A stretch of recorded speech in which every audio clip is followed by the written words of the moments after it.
기도드리시겠습니다. 사랑과 은혜가 풍성하신 하나님 아버지, 우리에게 거룩한 주일 주시고 하나님 말씀 들으며 하나님께 찬송 드리게 하시니 감사합니다. 이 거룩한 시간에 우리의 마음을 열고 주님의 말씀을 받기를 사모하오니 우리 가운데 임하여 주옵소서. 언제나 동일하신 우리 구주 예수 그리스도의 이름으로 간절히 기도하옵나이다. 아멘. 오늘 굉장히 기분이 좋은 날입니다. 왜냐하면 파마를 했더니 다들 젊어 보인다고. 아들이 파마를 하는데 따라가서 1+1으로 하고 왔더니 다들 너무 젊게 보셔가지고 오늘 기분이 너무 좋습니다. 설교를 빨리 끝내도록 하겠습니다. 여러분, 가데스 바네아에서 정탐꾼이 돌아온 후에 이스라엘은 하나님께 반역을 했습니다.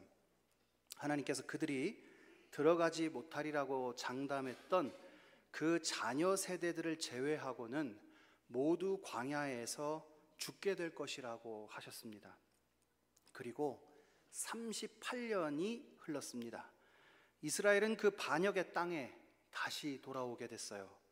그리고 모세의 누이 미리암이 죽었습니다.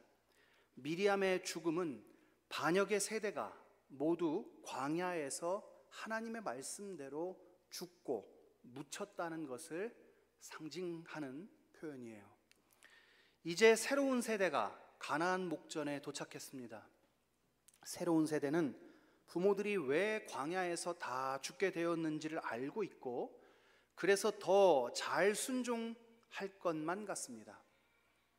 그런데 38년이 지난 지금 여전히 물이 없다는 이유로 모세와 아론을 몰아붙이고 있습니다.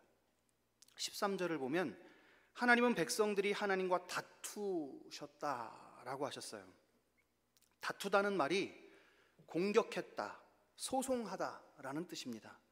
모세를 상대로 했지만 하나님께서는 그들이 진정으로 공격하고 싶어 하는 것, 그들이 진정으로 소송하고 싶어 하는 상대가 하나님이시라는 사실을 매우 잘 알고 계셨다는 뜻이죠. 3절에서 5절 말씀 같이 읽어보겠습니다. 백성이 모세와 다투어 말하여 이르되 우리 형제들이 여호와 앞에서 죽을 때에 우리도 죽었더라면 좋을 뻔하였도다. 너희가 어찌하여 여호와의 회중을 이 광야로 인도하여 우리와 우리 짐승이 다 여기서 죽게 하느냐? 너희가 어찌하여 우리를 애굽에서 나오게 하여 이 나쁜 곳으로 인도하였느냐? 이곳에는 파종할 것이 없고 무화과도 없고 포도도 없고 석류도 없고 마실 물도 없도다. 물이 없어서 시작된 다툼은 출애굽 전체를 싸잡아서 비난하는 것으로 발전됐습니다. 그리고 자기 아버지 세대가 그랬던 것과 매우 똑같이 하나님이 약속하신 땅을 악평합니다. 파종할 곳이 없고 무화과, 포도, 석류, 마실 물도 없다. 가나안에 데려가겠다고 하고서는 쓸모없는 땅으로 인도했다라고 공격했어요.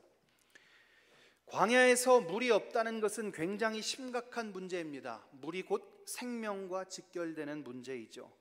물이 없다고 물을 달라고 주장할 수 있고 그래야만 합니다. 하나님께서는 자신에게 물을 구하는 백성들을 미워한 일이 없습니다. 그것을 하나님께 구해야만 하는 거죠.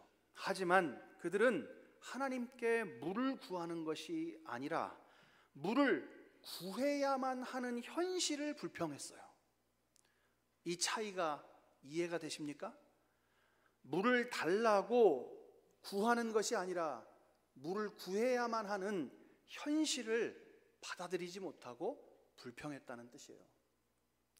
자신들이 어째서 이 광야를 방황하게 되었는지 생각해 봅시다. 이스라엘 사람들이 어째서 이 광야를 맴돌게 되었던 거예요? 왜 물 없는 광야에서 살게 된 겁니까? 왜 가나안으로 들어가 살지 못하고 이 광야를 38년 동안 돌아다녔을까요? 왜 이 물 없는 곳을, 왜 살기 팍팍한 이곳을 돌아다니게 됐을까요? 어째서 물을 구하게 되었는지 그들은 잊고 있어요. 그리고 하나님과 모세를 원망하고 비난하는 것이죠. 물이 없어서 모세와 하나님과 다툰 이스라엘이 특별히 악하지 않습니다. 이것은 우리의 삶에도 얼마든지 일어나는 일이에요. 우리도 하나님과 다퉈요. 자신이 한 일은 생각하지 않고 현실을 원망하는 것은 우리에게도 매우 익숙한 일입니다. 현실의 높은 벽에서 주저앉아 우리가 하는 일이 원망 아니겠습니까? 현실의 벽이 기도의 동기가 되지 않고 불평의 동기만 될 뿐 아니겠습니까? 우리는 당장 내게 필요한 것을 갖지 못할 때, 나의 욕구가 충족되지 못할 때 부모님을 원망합니다. 우리의 기도대로 되지 않으면 하나님을 원망합니다. 내 뜻대로 이루어지지 않으면 하나님을 믿지 않겠다고, 믿는 것이 아무 쓸모없다고 하나님을 모독하고 협박도 합니다. 한편 본문에는 모세마저도 하나님과 다투는 것을 보게 돼요. 40년을 한결같이 그들을 인도하였지만 변하지 않는 백성들을 보면 결국 어떻게 합니까? 그도 폭발해버렸어요. 모세는 백성들을 반역자들이라고 정죄했습니다. 아마 40년 전 마사에서 물이 없어서 원망하던 그들의 부모 세대와 하나도 달라지지 않은 자녀 세대의 모습을 보면서 모세는 절망했을지도 모르겠습니다. 이제까지 수고한 모든 것이 수포로 돌아가는 것 같았을 것입니다. 왜 화가 나지 않았겠습니까? 모세는 드러내놓고 하나님과 다투지는 않았습니다. 겉으로는 순종하는 것처럼 보였어요. 하지만 그는 하나님의 말씀에 전혀 순종하지 않았습니다. 모세는 하나님께서 명하라는 바위를 지팡이로 때림으로 자신의 분노를 표출했어요. 모세는 바위를 치며 무슨 생각을 했을까요? 자신의 노력을 허사로 만든 백성들을 생각하며 그 백성이 이 바위라고 생각하고 때렸을까요? 아니면 자기를 이 패역한 세대의 지도자로 삼으신 하나님을 생각하며 이 바위를 때렸을까요? 하나님께서는 모세와 아론은 이 일로 가나안에 들어가지 못하게 하셨어요. 이스라엘은 물이 없으므로 하나님을 원망했습니다. 자기 필요가 채워지지 않을 때 사람은 하나님을 원망하고 하나님과 다퉈요. 누가 잘못했냐는 거죠. 소송이라는 게 그런 것 아닙니까? 시시비비를 가리는 거예요. 하나님이 잘못했다고 주장하는 겁니다. 자기 필요가 채워지지 않을 때 우리도 얼마든지 그렇습니다. 모세는 평생을 걸쳐서 수고하고 애쓴 것이 허사가 되어서 낙심하고 분노했어요. 단순히 보면 다툼의 원인은 물과 분노로 보이지만 사실은 보다 근본적인 원인이 있습니다. 그것이 무엇인가요? 12절 말씀 같이 읽어보겠습니다. 같이 읽습니다. 시작. 여호와께서 모세와 아론에게 이르시되 너희가 나를 믿지 아니하고 이스라엘 자손의 목전에서 내 거룩함을 나타내지 아니한 고로 너희는 이 회중을 내가 그들에게 준 땅으로 인도하여 드리지 못하리라 하시니라. 뭐 때문에 그렇게 됐다고요? 나를 믿지 아니하고, 믿음이 없기 때문에 분노에 사로잡히게 됐다는 거예요. 무엇을 믿지 않았어요? 하나님을 믿지 않았어요. 선뜻 이해가 가지 않지만 먼저 이스라엘은 어떤가요? 이스라엘은 하나님의 섭리를 믿지 않았어요. 하나님께서 인도하시리라는 믿음, 하나님이 물을 주시리라는 믿음, 하나님이 아름다운 정착지를 주시리라는 믿음, 하나님께서 이스라엘을 결코 버리시지 않으시리라는 그런 믿음이 없었어요. 그리고 그들은 하나님과 다투었죠. 모세가 하나님을 믿지 않았다는 것은 또 무슨 말입니까? 모세는 하나님의 말씀을 믿지 않았어요. 하나님은 분명 바위에게 명령하라고 지시합니다. 바위를 명하라. 사실 어떻게 보면 이해되지 않는 말이긴 해요. 바위를 어떻게 명하죠? 그런데 하나님은 모세에게 분명히 말했어요. 바위를 명령하라고. 그런데 모세는 바위를 치지요. 우리 눈에는 그냥 분노를 참지 못하고 친 것처럼 보이지만 하나님께서는 모세가 하나님을 믿지 못했다고 말씀했어요. 바위를 명하면 바위가 물을 쏟아낼 것이라는 말씀을 믿지 못했기 때문에 지팡이로 쳤다라는 말입니다. 여러분 잘 아는 것처럼 오늘 바위가 물을 내는 사건은 오늘 이 가데스 바네아에서만 일어난 일이 아닙니다. 출애굽기 17장에 보면 출애굽을 하고 나서 얼마 안 돼서 지금과 똑같은 상황이 벌어졌어요. 그리고 그때도 하나님께서 바위를 통해 물을 주시지요. 그리고 그때는 어떻게 했습니까? 그때는 하나님이 바위에게 명령하라고 말하지 않았어요. 바위를 치라고 하셨죠. 분명 바위를 치라고 하셨어요. 그러니까 지금 하나님께서 하시는 말씀은 믿지 못하고 40년 전에 바위를 쳐서 물을 내던 경험을 따라 행동했다고 말하는 거예요. 뭔가 좀 복잡해요. 하나님께서는 어쨌든 모세에게 지금은 바위에게 명령하라고 말했고 40년 전에는 바위를 치라고 말씀하셨어요. 모세는 자신이 하나님이 지금 바위를 명령하라고 했던 말을 믿지 못하고 어떻게 바위를 명령해서 터뜨릴 수 있어? 자기가 과거에 바위를 터뜨려 봤던 경험을 따라 바위를 지팡이로 때렸다 하는 거죠. 모세가 하나님의 지금 하시는 말씀에 의지하지 않고 자기 경험을 의지했다는 거예요. 여러분, 이게 시사하는 바가 매우 큰 말씀입니다. 여러분, 사람이 하나님의 인도하심을 그때 의지하고 분별하지 않게 되면 어떻게 될까요? 타성에 젖어서 과거의 것을 의지하기 시작해요.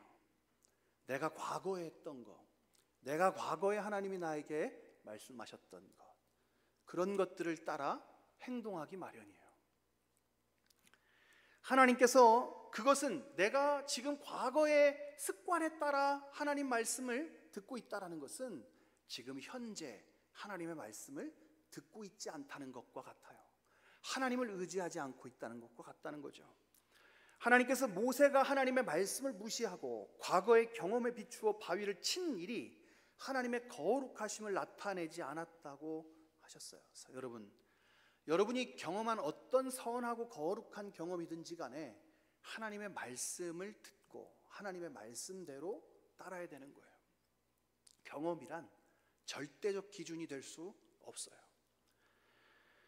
하나님께서 이전에 부모 세대에게는 바위를 쳐서 깨뜨려 물을 쏟아내게 하신 것을 보여주셨다면 하나님은 이제 물을 쏟아내게 하시는 것을, 말씀으로 물을 쏟아내게 하시는 것, 말씀만으로 바위를 쪼개 물을 내시는 하나님을 보여주시려고 했던 거예요.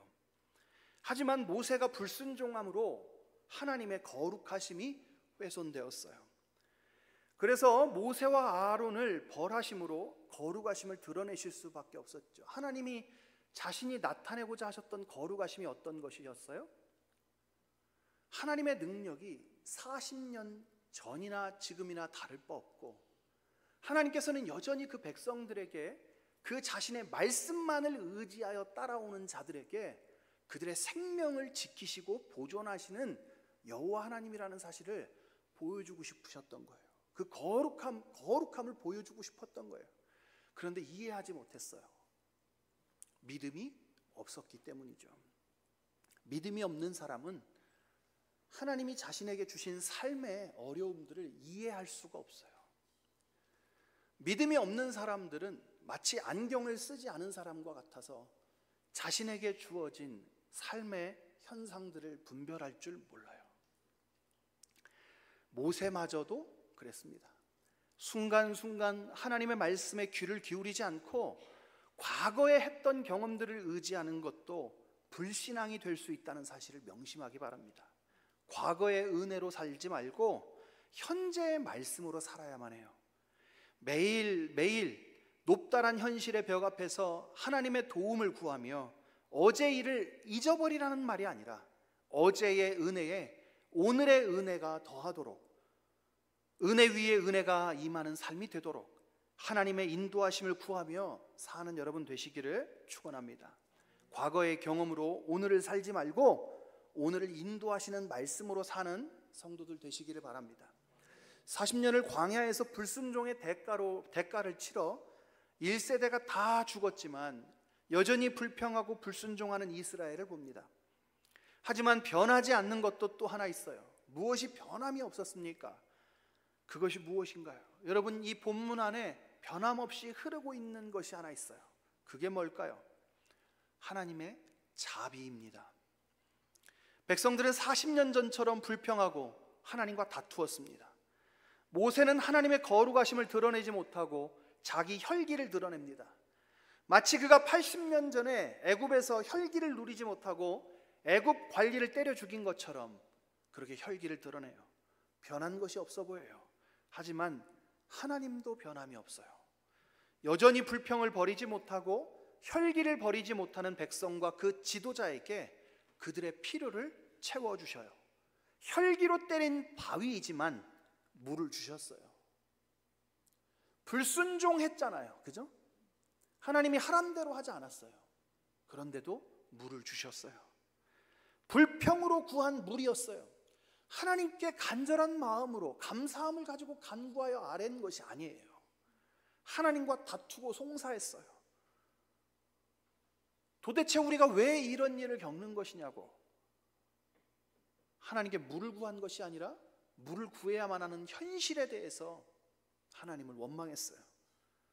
그랬지만 물을 주셨어요. 13절에 여호와께서 그들 중에 그 거룩함을 나타내셨더라라고 했죠. 하나님의 거룩함은 무엇인가요? 여러분, 이 거룩함이라는 것을 그냥 흔히 깨끗하다라고 이해하는 경향이 있어요. 우리 성도들께서는 그 말도 틀린 말은 아니지만 거룩하다라는 말의 원어적인 의미는 다르다는 말이에요. 달라요. 하나님이 거룩하시다라는 말은 하나님은 사람이 아니라는 말과 같아요. 하나님은 인생이 아니시니, 그죠? 시건치 않으시고, 하나님은 인생이 아니라라는 이 말을 하나님은 거룩하시다라고 말하는 거예요. 다르다는 겁니다. 하나님은 그들과 다르다는 것을 보여주셨다 하는 거예요. 어떻게 보여주셨어요? 하나님의 거룩함은 사람과 구별되심을 보여주는 건데, 사람이라면 어떻게 했을까요?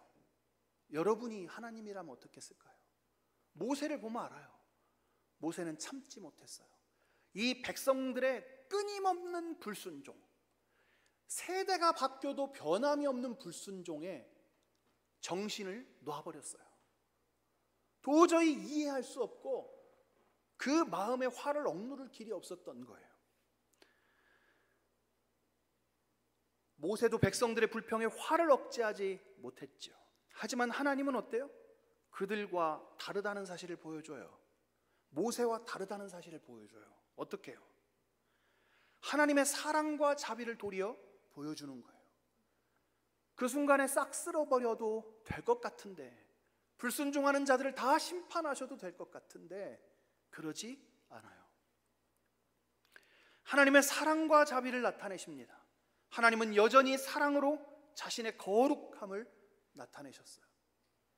이 사랑이 바로 우리가 믿는 하나님의 본질입니다. 하나님의 사랑은 우리의 사랑과 본질적으로 달라요. 어떻게 달라요? 여러분, 우리는 사랑을 받아도 그 사랑을 다 돌려주지 못하고, 사랑하는 사람에게만 사랑을 하고, 그죠? 우리를 미워하는 사람을 사랑하지 않아요. 하나님의 그 사랑은 우리와는 다르다 못해 거룩한 사랑입니다. 반석에서 솟아나는 물로 알려주고 싶으셨던 거예요. 뭐요? 내가 너희를 이토록 사랑한다. 너희가 나를 끊임없이 불순종하고, 대가 바뀌고 해가 바뀌고 세대가 바뀌어서도 여전히 너희들의 불순종이 고쳐지지 않지만, 여전히 너희는 나를 믿지 않고 나를 미워하고 나를 공격하고 나를 업신여기고 나를 송사하지만, 나를 원망하지만, 나는 너희의 필요를 채우고 너희를 인도하고 너희를 채우는 하나님이다. 우리의 불순종과 하나님의 자비가 극적으로 대비되는 이 장면은 결국 십자가에서 더욱 확실하게 나타나죠. 예수님께서 십자가에 달리실 때에도 이와 같은 장면이 펼쳐졌습니다. 백성들은 여전히 불평하면서 내가 하나님의 아들이어든 자기를 스스로 구원하라고 조롱했고, 제자들은 예수님을 도망쳐 버렸어요. 하지만 그 십자가에서도 하나님의 변함없는 자비는 계속되었습니다. 이 역시 우리의 이야기이기도 하죠. 우리도 신앙생활을 수십 년 했다고 하지만 여전히 어려움 앞에서, 여전히 내 뜻대로 되지 않는 현실 앞에서 불평이 나옵니다. 기도해도 응답이 없다고 느낄 때면 하나님을 의심합니다. 내 뜻대로 되지 않을 때면 혈기를 부립니다. 과거의 실수를 되풀이합니다. 정말 내가 하나님의 선택받은 백성이 맞는가? 내가 정말 구원받은 사람이 맞는가 싶을 정도로 하나님을 믿지 못합니다. 하지만 하나님은 여전히 우리의 기도를 들으십니다. 우리의 필요를 채우십니다. 우리를 인내하며 기다리십니다. 우리를 향한 계획을 포기하지 않으십니다. 이것이 바로 거룩하신 하나님의 모습입니다. 사람의 방식이 아닌 하나님의 방식으로, 우리의 기대가 아닌 하나님의 지혜로, 우리의 때가 아닌 하나님의 때에 일하시는 분입니다. 우리가 복을 누리는 이유는 우리의 됨됨이에 있지 않고 그분의 거룩하신 사랑에 있어요. 하나님이 우리와 다르시고 그분의 사랑이 우리의 것과는 차원이 다른 거룩함을 가지고 있다는 사실, 그것이 우리가 무리 없는 광야 가운데에서도, 막막한 현실 가운데에서도 소망을 가질 수 있는 이유인 것입니다. 넘어져도 다시 일어날 수 있는 것은 하나님의 자비가 변함이 없기 때문입니다. 실패해도 다시 시작할 수 있는 것은 하나님의 사랑이 지속되기 때문입니다. 연약해도 앞으로 나아갈 수 있는 것은 하나님의 신실하심이 영원하기 때문입니다. 사랑하는 성도 여러분, 오늘 우리가 지금 서 있는 이 자리가 어떤 곳입니까? 혹시 지금 광야와 같은 메마른 곳에 서 계시지 않습니까? 목마름과 불안함이 가득한 곳에 있습니까? 여러분의 불순종의 자리가 어디입니까? 그러나 기억하십시오. 그 자리에서도 하나님은 여전히 신실하십니다. 그 광야에서도 반석이 되시어 생수를 부어 주실 것입니다. 우리의 불순종이 크다 할지라도 하나님의 자비는 더욱 크십니다. 우리의 실패가 반복된다고 할지라도 하나님의 사랑은 날로 새롭습니다. 그러므로 우리는 찬송과 기도로 고백해야 합니다. 나의 불순종은 변함이 없지만 당신의 자비도 변함이 없습니다. 나의 믿음은 흔들리지만 당신의 신실함은 흔들리지 않습니다. 나의 사랑은 식어갈지라도 당신의 사랑은 영원합니다. 이것이 우리가 광야를 지날 수 있는 유일한 힘이며 우리를 끝까지 인도하시는 하나님의 약속입니다. 말씀을 마치겠습니다. 물이 없는 광야는 살기에 매우 나쁜 곳입니다. 백성들은 물이 없어서 다 죽게 되었다고 한탄합니다. 하지만 실제로 그들을 가장 위험하게 만드는 가장 위협적인 상황은 무엇인가요? 생각해 보십시오. 물이 없는 것입니까? 그들이 광야에 있기 때문에 그들의 생명이 위태로운가요? 물이 없어서 그들의 생명이 위태로운가요? 그렇지 않죠. 그들을 진정으로 위태롭게 만드는 것이 무엇입니까? 그것은 믿음이 없는 상황입니다. 믿음이 없는 것이 가장 위험한 일입니다. 믿음이 있으면 광야에서도 하나님의 인도하심을 받아 평안을 누리지만 믿음이 없으면 푸른 초장의 가나안도 절망스러운 광야가 되는 것이에요. 여러분, 지옥이란 무엇인가요? 어떤 분들이 이렇게 설명하더라고요. 어두움은 빛이 없는 것이다. 지옥도 그런 곳이다. 이렇게 말했는데 저한테 지옥이 어떤 곳이냐 묻는다면 믿음이 없는 곳이다 라고 말할 거예요. 구원받을 믿음이 없는 곳, 그곳이 지옥입니다. 여러분, 믿음이 없는 것은 여러분의 삶을 지옥으로 만드는 거예요. 여러분이 어느 곳에 있는지가 중요한 게 사실 아니라는 거죠. 여러분이 어떤 경험을 겪고 있는지가 중요한 것이 아니라는 거죠. 여러분에게 지금 가장 중요한 문제는 여러분이 구원받을 믿음이 있느냐 하는 거예요. 하나님의 인도하심을 믿는 믿음, 하나님의 말씀을 믿는 믿음이 있어야 광야를 지나갈 수 있습니다. 광야의 길을 내시고 사막의 강을 만드시는 주님을 신뢰하고 의지하지 않고서는 결코 광야를 지나지 못하고 지금 있는 것도 광야가 될 것입니다.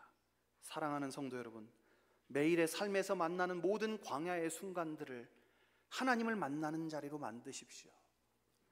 과거의 경험이나 해결책에 매이지 말고 마음을 새로이 하고 하나님을 매 순간마다 의지하십시오. 그리고 지금 이 순간 주시는 하나님의 새로운 말씀에 귀를 기울이시기 바랍니다. 예수 그리스도의 십자가의 은혜를 기억하며 어떤 상황에도 신실하신 하나님을 의지하시기 바랍니다.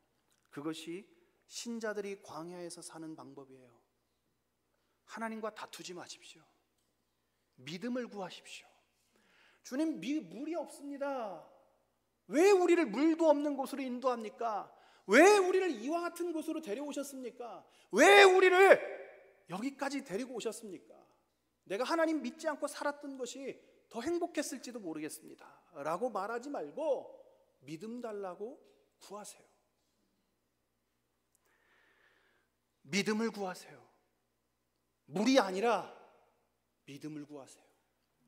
광야와 같은 삶의 순간이 여러분에게 불평의 자리가 아니라 믿음이 자라는 자리가 되기를, 모든 실패와 불순종의 순간이 하나님의 변함없는 자비를 경험하는 은혜의 자리가 되기를, 더 새롭고 풍성하게 주시는 하나님의 말씀을 따라 승리의 길을 걸어가는 복된 성도가 되기를 주님의 이름으로 축원합니다.